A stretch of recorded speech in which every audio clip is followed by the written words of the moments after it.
começar a fazer uma pergunta pro Paulo aqui, já pra gente puxar os assuntos aí que tá acontecendo ao redor do mundo, e principalmente nos Estados Unidos, já que ele está lá, que foi, eu fiquei sabendo hoje cedo, informação sua, a respeito do Capitólio, né? Hoje você deu um show aí no Morning falando, porque a ex-assessora da Casa Branca falou que o Trump tentou tomar o volante do carro presidencial para se juntar aos invasores do Capitólio. Eu queria que você falasse sobre isso, que repercutiu bem hoje de manhã.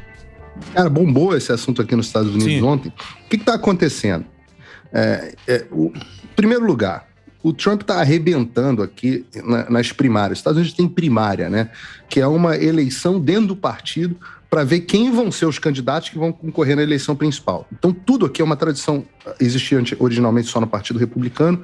Hoje o Partido Democrata também tem primárias, embora não tão democráticas quanto as do Partido Republicano. Então, todo mundo que está registrado dentro do partido vai e participa de uma eleição para falar assim, quem vai ser o nosso candidato? Imagina como se fosse um primeiro turno interno dentro do partido. Sim. E o que acontece é que o Trump, os candidatos apoiados por ele, estão ganhando tudo nas primárias. E estão tirando... Ontem foi Illinois, né? Para concorrer ao governo de Illinois. E 15º distrito também. Ele tá arrebentando. E o que está acontecendo é que os candidatos, de um modo geral, a maior parte dos candidatos apoiados pelo Trump estão liderando e estão tomando o partido. Isso dentro do Partido Republicano.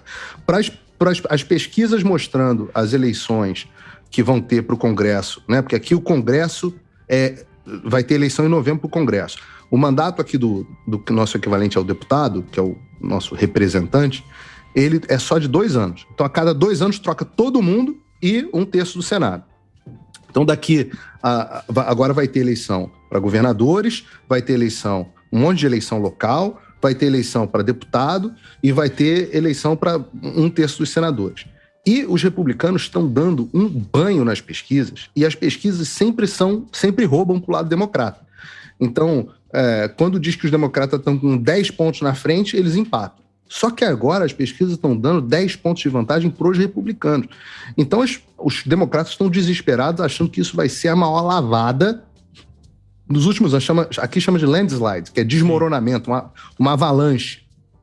Então, estão achando que vai ter uma avalanche republicana de tão arrependido que o povo está de ter eleito, abre aspas, o Joe Biden. Né? E aí começa a bater o desespero, e eles estão tentando, desesperadamente, utilizar esse negócio da invasão do Capitólio para tentar chamuscar os republicanos. Enquanto isso, o Trump está nas pesquisas em relação ao Biden também dando surra.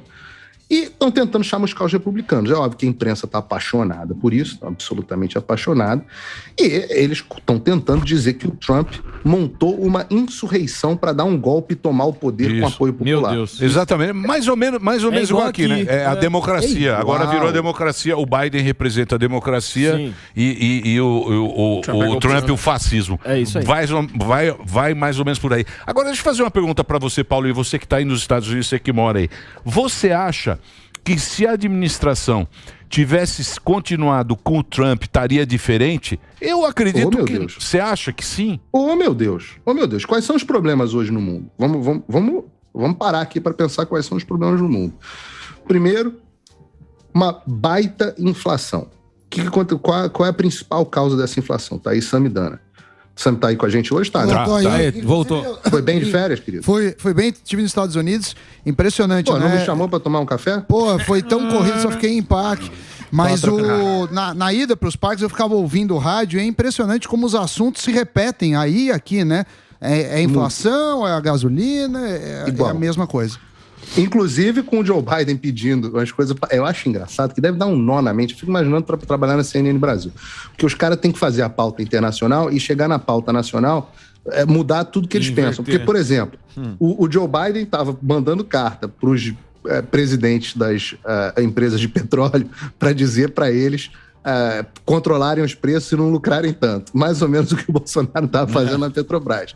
O Joe Biden está propondo um corte de impostos, que eles estão chamando de feriado de impostos, um corte de impostos federais sobre o combustível durante alguns meses. É exatamente o que o Bolsonaro está pedindo no Brasil. Ou seja, no final das contas, esse negócio do combustível, as razões são as mesmas. E aí tem a ver com a pergunta que você está fazendo, com a pergunta que você fez, Emílio. O mundo estaria nessa guerra se o Trump fosse o presidente? A maioria, as pesquisas mostram que a maioria dos americanos sabem que não. Dizem que não.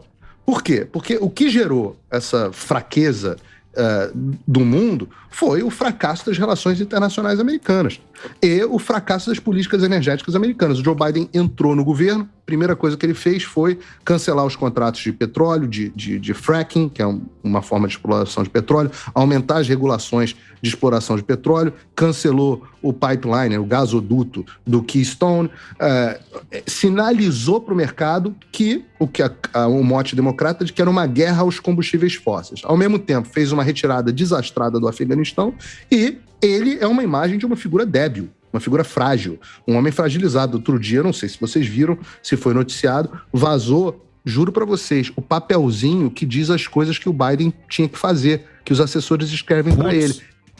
Mas uma vergonha, porque tinha assim, levantar, nossa, olhar para não sei aonde, dizer isso e aquilo, seguir até tal cadeia. Assim, um beabá de uma pessoa que está em estado de debilidade mental. Você não precisa virar para uma pessoa e falar sentar, levantar. Né? E tem uma coisa, hein? Essa vice dele é fraca, hein? A Kamala. Porra, ela é fraca. Horrorosa. Porra, ela é horrorosa. Ela é fraca, cara. Eu vi uma entrevista dela, B. eu achava que ela era boa. Ela não sabe falar, ela começa a rir, começa a ter surto de risada. E ela tem um riso coisa nervoso, né? Ela é ruim. Exato. Um riso nervoso. Bom, E aí mas você isso é começa. problema dos americanos. Isso é problema seu, viu, Paulinho? Exato. Aqui, Esse é problema meu. isso aí é problema